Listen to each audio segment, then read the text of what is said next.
नमस्कार दोस्तों, this is Deepak Chauhan. Rainbow की रंग बिरंगी और सतरंगी दुनिया में आपका स्वागत है दोस्तों। चलो आज फिर नया सीखते हैं। दोस्तों पिछले 4 वीडियो में आपने मुझे भर भर के प्यार दिया है।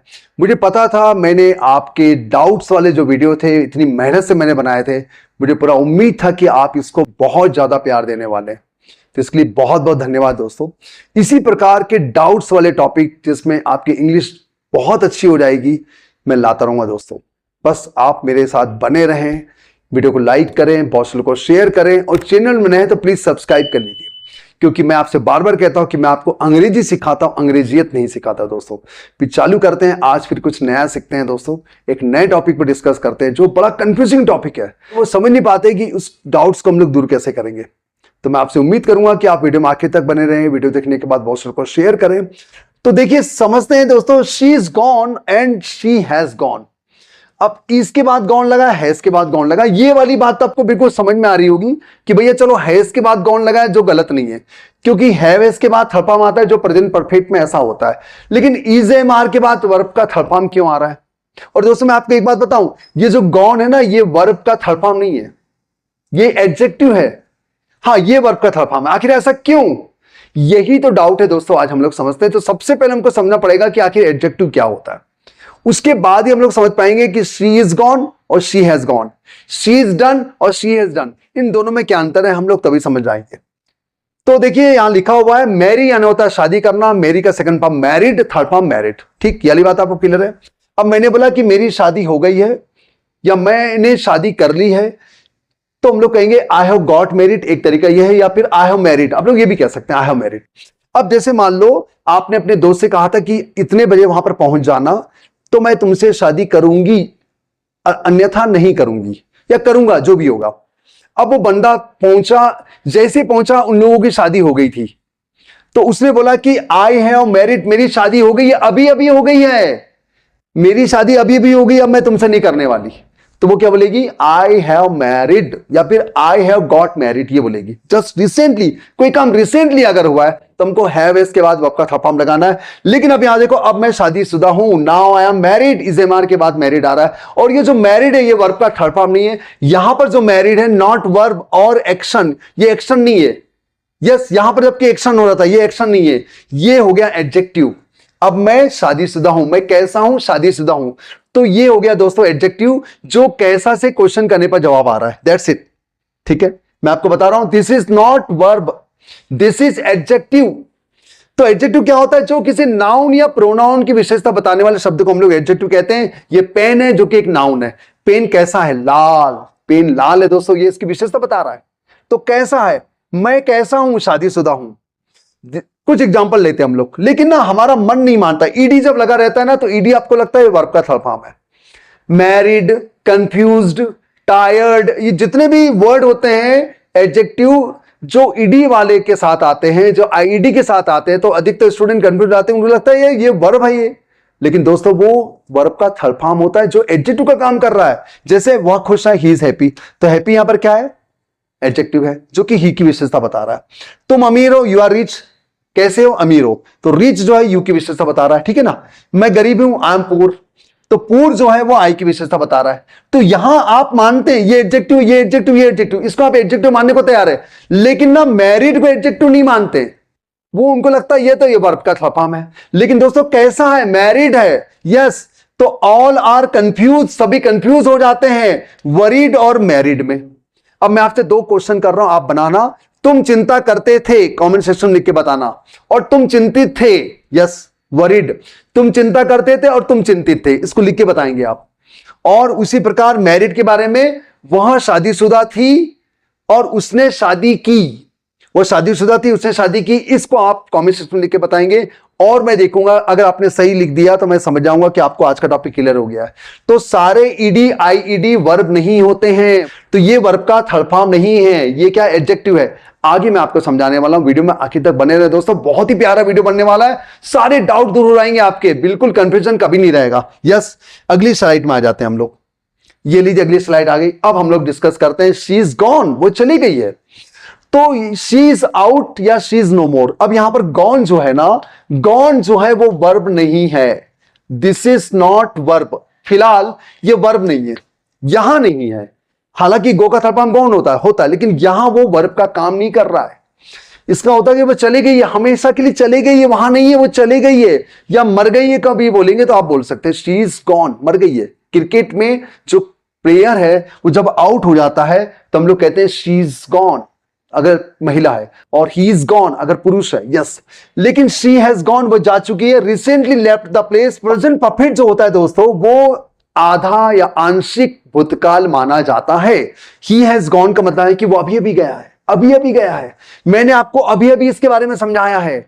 जो प्रेजेंट परफेक्ट है वो उसका स्वाद, उसका जो असर है वो अभी भी बचा हुआ है, थोड़ी देर पहले कोई काम हुआ है, इसलिए हम लोग उसको कहेंगे present perfect she has gone, यानी वो अभी अभी गई है। रिसेंटली लेफ्ट द प्लेस, अभी तक देखो वो उसने जो परफ्यूम लगा के आई थी वो उसकी खुशबू अभी तक छाई हुई है, उसका असर अभी भी दिख रहा है हमको, जस्ट अभी अभी गई है। और मैं ये बोलूंगा तो वो काफी देर पहले चली गई है। शी इज गॉन, गॉन मतलब चली गई, हो गई, या वर्ब एक्शन नहीं है। मैं आगे और बताऊंगा, और बातें क्लियर होगी। अगर आपको अभी डाउट बचा है तो देखो, अब कोई बंदा अंदर आया कमरे में, यस, अब वो कह रहा है is she gone, he has no longer there, क्योंकि वो वहां पर था ही नहीं। वो जो बंदे जिसकी पूछने आया था वो वहां पर था ही नहीं। तूने क्या बोला, is he gone, has he gone नहीं बोला, इज ही गॉन। तो he is no longer there, you don't know recently gone, तुम्हें पता नहीं था वो अभी अभी गया है, तो आपको दिखाई नहीं वहां पर, तो आपने क्या बोला, इज ही गॉन। लेकिन जो आपको जवाब आपके दोस्त ने जवाब दिया, he has recently gone to see his friend, वो अभी अभी गया भैया, अभी जस्ट अभी अभी गया, थोड़ी देर पहले यहीं पर था, बिल्कुल 5-10 मिनट पहले यहीं पर था, अभी अभी गया। तब उनने हैज का इस्तेमाल किया। अगर रिसेंटली कोई काम होगा तो आपको उसको प्रेजेंट परफेक्ट का इस्तेमाल करना। और चला गया है, हो गया है, समाप्त हो गया है, कंफ्यूज हो गया है, शादी हो गई है, शादीशुदा है, तो उसमें आपको इजे मार के बाद थर्ड फॉर्म लगाना है। Okay, have you eaten food, आप किसी ने क्वेश्चन किया क्या तुमने खाना खा लिया है आपके घर में आके, तो आप कह रहे yes I have just eaten food, just बिल्कुल अभी अभी मैंने खाना खाया है, बिल्कुल अभी अभी रिसेंटली खाना खाया है। देखो अभी भी मेरे गले में स्वाद है उस खाने का, उस सब्जी का अभी भी मेरे को मजा आ रहा है, उस सब्जी का जो स्वाद अभी भी बचा हुआ है। देखो अभी भी ये सब खाने का माहौल दिख रहा है, इसलिए वो कह रहा है कि yes I have just eaten food. Okay, तो हैव हैज के बाद आपका थर्ड फॉर्म का मतलब क्या हुआ, वो काम जस्ट अभी अभी किया है। और इजे मार के बाद थर्ड फॉर्म का मतलब क्या है, वो काम बहुत पहले हो गया है, वो काम समाप्त हो गया, अभी अभी का कोई उसमें अर्थ नहीं है। आगे देखते हैं और बातें क्लियर होगी। मैं बहुत सारे एग्जांपल लेके आया हूं आपके लिए, तो फिर मैं आपसे रिक्वेस्ट करूंगा कि आप मेरे वीडियो में आखिर तक बने रहें, बिल्कुल बीच में वीडियो छोड़ना नहीं है दोस्तों, बहुत ही इंपॉर्टेंट वीडियो है, आपके सारे डाउट क्लियर होने वाले हैं। Have you uploaded the video, आपने मुझे रिक्वेस्ट किया था कि सर ये वाले टॉपिक पर वीडियो बनाओ, है कि नहीं। मेरे ऑफलाइन के स्टूडेंट की बात कर रहा हूं, तो उन्होंने बोला कि सर क्या आपने वीडियो अपलोड कर लिया है, कर लिया है क्या। तो अगर मैंने उसको जस्ट अभी अभी अपलोड किया है, कुछ समय पहले ही अपलोड किया है, जस्ट अभी अभी, तो बोलूंगा yes I have just uploaded video, अभी अभी, रिसेंटली का काम कर रहा है, ये रिसेंटली का काम कर रहा है, अभी अभी अपलोड किया है मैंने, अभी अभी आपको इसके पहले वाले स्लाइड के बारे में पढ़ाया, अभी भी पढ़ाया कि नहीं मैंने, उसका स्वाद अभी भी दिख रहा है आपके दिमाग में, घूम रहा है कि यार जस्ट इटन, हैव इटन क्यों आ रहा है कि नहीं, अभी भी है कि नहीं। The video is already uploaded, अगर मैं इज लगाता हूं तो वो पहले से अपलोड हो गया है, अभी अभी का अर्थ नहीं निकलेगा, पहले से अपलोड हो गया है का अर्थ निकलेगा, 2-4 दिन पहले अपलोड कर लिया गया है, 1 साल पहले अपलोड कर लिया गया है, इस सेंस में आएगा। He is gone to Delhi, अब देखो मैंने दिल्ली का एग्जांपल दिया है, he is gone to Delhi, reached Delhi, इसका मतलब है कि वो दिल्ली पहुंच गया है, he is gone to Delhi, वो दिल्ली पहुंच गया है। ओके, लेकिन अगर मैं बोलता हूं he has gone to Delhi, तो इसका मतलब है दिल्ली अभी पहुंचा नहीं है, जस्ट अभी अभी निकला है, अभी दिल्ली के लिए रवाना हुआ है, और नॉट पहुंचा है कि नहीं हमें पता नहीं है, और कंफर्म्ड नहीं है, may be on the way, हो सकता है वो अभी रास्ते पर हो। अगर मैं बोलूं he has just gone Delhi, अभी अभी दिल्ली गया है, पहुंचा है कि नहीं पहुंचा पक्का नहीं है, लेकिन अगर मैं बोलता he is gone to Delhi, इसका मतलब कि वो दिल्ली पहुंच गया है, यस। और ये ही अभी भी छोड़ा है, अभी भी निकला है, अभी वो पहुंचा है कि नहीं पहुंचा भी कंफर्म्ड नहीं है, अभी अभी का अर्थ आ रहा है, जस्ट अभी थोड़ी देर पहले निकला है, और उसको हम अभी ड्रॉप करके आए हैं, जस्ट अभी ऑन द वे होगा या फिर पहुंच गया होगा, अभी कंफर्म्ड नहीं है। लेकिन दोस्तों एक सेंटेंस मैंने जानबूझ के और ले लिया है, he has been to Delhi, वो दिल्ली से होकर आ गया, अगर मैं हैज बीन के बाद लगाता हूं तो वहां से वो होकर आ गया है, यहां पर जस्ट अभी अभी निकला है, यहां पर वो पहुंच ही गया है। ओके, अच्छा दोस्तों एक बात और है, इजे मार के बाद जब वर्ब का थर्ड फॉर्म दिखता है, हालांकि वर्ब का थर्ड फॉर्म नहीं है, ये एडजेक्टिव है। तो अधिकतर स्टूडेंट क्या मानते हैं, पेसिव वॉइस मानते हैं। ये पेसिव वॉइस भी नहीं है, मैं आने वाले स्लाइड में आपको समझाने वाला हूं, तो प्लीज ध्यान देंगे। तो क्लियर हो गया आपको, इज एम आर के बाद थर्ड फॉर्म का मतलब वो काम कंप्लीटेड है, और हैज़ के बाद थर्ड फॉर्म आएगा तो जस्ट रिसेंटली वाला काम उन्होंने कंप्लीट किया है। और हैज बीन के बाद में has been to Delhi, has been to Mumbai का मतलब वहां से होकर आ गया है। मैं कोचिंग से होकर आ गया हूं, I have been to coaching class. मैं मंदिर से होकर आ गया हूं, I have been to temple. मैं बाजार से होकर आ गया हूं, I have been to market. ये सब आएगा। ओके दोस्तों, आगे देखते हैं। और मैं कुछ बातें और बताने वाला हूं। ब्रेक एक ऐसा वर्ड है जो बड़ा कॉमन वर्ड है। ब्रेक के माध्यम से हम लोग बहुत आराम से अच्छे से समझ सकते हैं कि आखिर आई एम ब्रोकन का मतलब क्या होता है और आई हैव ब्रोकन का मतलब क्या होता है। इससे समझते हैं, मुझे पूरा उम्मीद है इससे और अच्छे से समझ में आ जाएगा। ब्रेक का थर्ड फॉर्म ब्रोकन होता है, सेकंड फॉर्म ब्रोक होता है। टूटना या तोड़ना, इसके दो अर्थ है कि नहीं। जैसे broken verb third as an adjective, टूटा हुआ। अगर ये एडजेक्टिव के सेंस में आएगा तो टूटा हुआ कैसा है, जैसे पेन टूटी हुई है तो मैं बोलूंगा the pen is broken. Pen टूट गई है, पेन टूटी हुई है, तो टूटा ब्रोकन यहां पर एडजेक्टिव का काम कर रहा है, एक्शन नहीं है वो। और हमने पिछले वीडियो में देखा था हमारे कि आप ना इजेमार के बाद वर्ब का थर्ड फॉर्म लगा सकते हैं। चार चीजें आती, मैं आपको फिर से याद दिला देता हूं। नाउन, एडजेक्टिव, वर्ब में वर्ब का थर्ड फॉर्म किसके बाद, टू बी हेल्पिंग के बाद, टू बी हेल्पिंग ऑफ के बाद इजेमार, वाज बर, विल बी, शैल बी के बाद में ये चार चीजें आती है। तो वर्ब का थर्ड फॉर्म यहां पर एडजेक्टिव का काम कर रहा है। यस, तो एक कुर्सी, देखो मैंने कुर्सी तोड़ दी है, अब इस बार तोड़ने वाला कौन है, आई। इस बार कुर्सी तोड़ने का काम आई कर रहा है, तो I have broken a chair, first word is doer, ये काम कर रहा है तोड़ने का। प्रेजेंट परफेक्ट, जस्ट अभी अभी मैंने कुर्सी तोड़ी है। ओके, लेकिन यहां पर क्या लिखा है, एक कुर्सी टूट गई है, अ चेयर इज ब्रोकन। अब यहां पर कुर्सी टूट गई है कह रहे हैं, ये एक एडजेक्टिव है। तो पहली जो एक कुर्सी जो है वो कैसी है, टूटी हुई है, तो ब्रोकन है दोस्तों। वो कुर्सी टूटी है, यहां पर ये जो है वर्ब का काम नहीं कर रहा है, ये एडजेक्टिव का काम कर रहा है, जबकि यहां पर ये वर्ब का काम कर रहा था। ओके, क्लियर हो रहा है, मुझे उम्मीद है। कैसी है, टूटी है। मैंने क्या बताया था, एडजेक्टिव की पहचान के लिए आप क्वेश्चन करो, कैसा है, वो मोटा है, कैसा है, मोटा। तुम पतले हो, कैसे हो, पतले हो। तो ये सारा का सारा किसी एडजेक्टिव जो है वो नाउन या प्रोनाउन की विशेषता बताता है। I am sure you are getting. मैं टूट गया हूं, अब मैं अपने आप को कह रहा हूं भैया मैं टूट गया हूं, I am broken. I have broken नहीं आएगा, आई हैव ब्रोकन का मतलब मैंने तोड़ दिया, ऐसा हो जाएगा। तो यहां पर जो है ना ये टूट गया है, तो ये यहां पर एडजेक्टिव का काम कर रहा है। दिस इज नॉट वर्ब, ये एडजेक्टिव है दोस्तों। तो गॉन जो है वो एडजेक्टिव है, ध्यान दीजिए। गॉन यहां पर वर्ब नहीं है, ट्राई टू अंडरस्टैंड। चला गया, समाप्त के अर्थ में आ रहा है। यस, मैं आपको डन से भी आपको एग्जांपल बता के बताने वाला हूं, समझाने वाला हूं। एक बच्चे के द्वारा कुर्सी तोड़ी जा चुकी है। देखो पेसिव वॉइस के बारे में आपको वगैरह तो बताऊंगा। तो a chair has been broken by a child. अब यहां पर प्रेजेंट परफेक्ट का पेसिव वॉइस मैंने बनाया कि एक जो चेयर है वो एक बच्चे के द्वारा तोड़ी गई है, तोड़ी जा चुकी है। ये हो गया पेसिव वॉइस का एग्जाम्पल। ओके, वॉइस, ये हो गया, वॉइस हो गया। This is the passive voice. कौन सा, प्रेजेंट परफेक्ट का पेसिव वॉइस। अब देखिए दोस्तों, बसंत आ गया है, द स्प्रिंग इज कम। बसंत एक लड़के का नाम भी हो सकता है।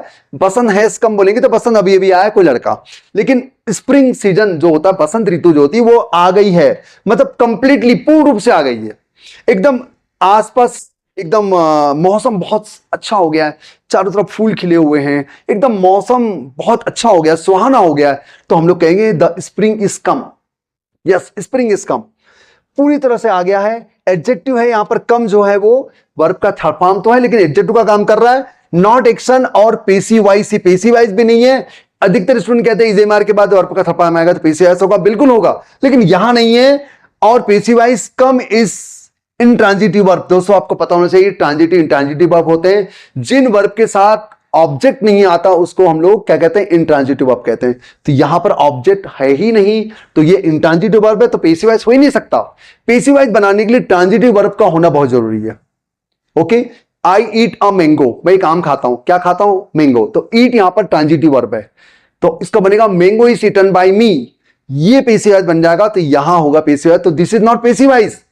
यस, जबकि इसके बाद थर्ड फॉर्म आ रहा है, तो ये एडजेक्टिव है। ये ट्राई टू अंडरस्टैंड। आ गया है, कंप्लीट में आकर छा गया है, या और पूरी तरह से आ गया है, तो वहां पर हमने इजेमर के बाद लगाया। पसंद आ गया है, द स्प्रिंग हैज कम अगर मैं लगाता हूं, जबकि हिंदी में अनुवाद दोनों का सेम हो रहा है, अगर मैं कहता द स्प्रिंग हैज कम, अभी अभी आया है या शुरुआत हुई है आने की, तो प्रेजेंट परफेक्ट होगा। जस्ट अभी अभी आया है, उसके आने से धीरे धीरे जो वातावरण में खुशनुमा होता जा रहा है, वातावरण बहुत अच्छा होता जा रहा है, प्लीजेंट होता जा रहा है, इसे हम कहेंगे द स्प्रिंग हैज कम। और द स्प्रिंग हैज कम बहुत पहले आ चुका है, पहले से आ गया है, परमानेंटली आ चुका है और काफी समय तक रहने वाला है। तो ये इजी मार्क के बाद वर्ब का थर्ड फॉर्म एडजेक्टिव का काम करेगा। ये वर्ब नहीं है, जबकि यहां पर ये वर्ब है। ओके, आगे देख रहे हैं, उसमें और बातें क्लियर होगी। मैंने पूरा कर लिया है, मेरा काम हो गया है। अगर मुझे ये कहना है तो मैं बोलूंगा आई एम डन। डन यहां पर एडजेक्टिव है दोस्तों, यहां पर ये क्या है? एडजेक्टिव है, यहां पर ये वर्ब नहीं है। Try to understand, this is not verb. Verb नहीं है, ये एक्शन नहीं है। मैं पूरा हो गया हूं, मैं पूरा काम कर लिया, मैं समाप्त हूं, अब मुझे नहीं करना काम। आई एम डन, जैसे आपको कोई काम दिया गया है और आप कह रहे हैं आई एम डन, तो इसका मतलब है कि मैंने पूरा काम कर लिया है और अगले कार्य के लिए मैं तैयार हूं। ये काम तो मेरा फिनिश हो गया है, अब मैं अगले कार्य के लिए तैयार हूं। यस, लेकिन आई हैव डन, मैंने कर लिया है, अभी अभी किया है। I have done, sir I have done this work, मैंने अभी अगला काम कर लिया है। और बोलूंगा सर आई एम डन, अब मैं अगले काम के लिए तैयार हूं सर मैं। यस, तब बोलेगा आई एम डन। तो यहां पर क्या हो रहा है? आई एम डन का मतलब मैं उस काम को पूरा कर लिया है मैंने, अब मैं समाप्त हो गया हूं। तो ये एडजेक्टिव है, अब मैं अगले कार्य के लिए तैयार हूं। लेकिन ये कह रहा है कि आई हैव डन, यानी मैंने अभी अभी वाला काम खत्म किया है। आई एम कंफ्यूज्ड, ये लीजिए, मैं उलझन में हूं। आई एम एक्साइटेड, मैं उत्साहित हूं। आई एम शॉक्ड, मैं सदमे में हूं। ये सारे के सारे एडजेक्टिव है जो कि आपको वर्ब के थर्ड फॉर्म की तरह लग रहे हैं। ये आपको सब थर्ड फॉर्म की तरह लग रहे हैं, थर्ड फॉर्म है ही, लेकिन ये third form as an adjective का काम कर रहा है दोस्तों। थर्ड फॉर्म एडजेक्टिव के रूप में आ रहा है। यस, कोई एक्शन नहीं हो रहा है। मैं कैसा हूं? कंफ्यूज्ड हूं। मैं कैसा हूं? उत्साहित हूं। मैं कैसा हूं? शॉक्ड हूं। तो दोस्तों मुझे उम्मीद है कि आप बिल्कुल समझ गए हैं कि इजी मार्क के बाद अगर वर्ब का थर्ड फॉर्म आता है तो वो काम फिनिश्ड माना जाता है, कंप्लीटेड माना जाता है, वो एडजेक्टिव का काम करता है, वो कोई वर्ब नहीं है। और हैवेस के बाद वर्ब का थर्ड फॉर्म आएगा तो क्या मानेंगे? वो रिसेंटली वाला काम खत्म हुआ है। मुझे उम्मीद है कि आप कभी भी कंफ्यूज नहीं होंगे। I am gone, I have gone, I am done, I have done. मुझे पूरा भरोसा है कि आज के बाद आपको कभी डाउट नहीं रहेगा। वीडियो कैसा लगा कमेंट्स में लिख के बताइए। वीडियो अच्छा लगा तो लाइक करें, बहुत से लोगों को शेयर करें। इसी प्रकार के टॉपिक में लाता रहूंगा जिसमें आपके डाउट्स पूरे क्लियर हो जाएंगे।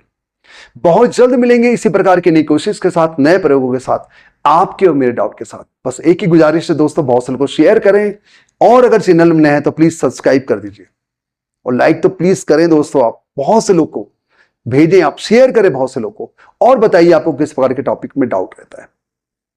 मेरा एक और चैनल है माय ड्रीम इंग्लिश, वहां भी आप जा सकते हैं, देख सकते हैं। वहां जनरली मैं शॉर्ट्स वीडियो बनाया करता हूं। इंस्टा में आ सकते हैं, फेसबुक में आ सकते हैं। धन्यवाद, थैंक यू मेरे वीडियो में आखिर तक बने रहने के लिए। बहुत जल्द मिलेंगे दोस्तों एक नए वीडियो के साथ, एक नए डाउट के साथ। धन्यवाद, थैंक यू वेरी मच।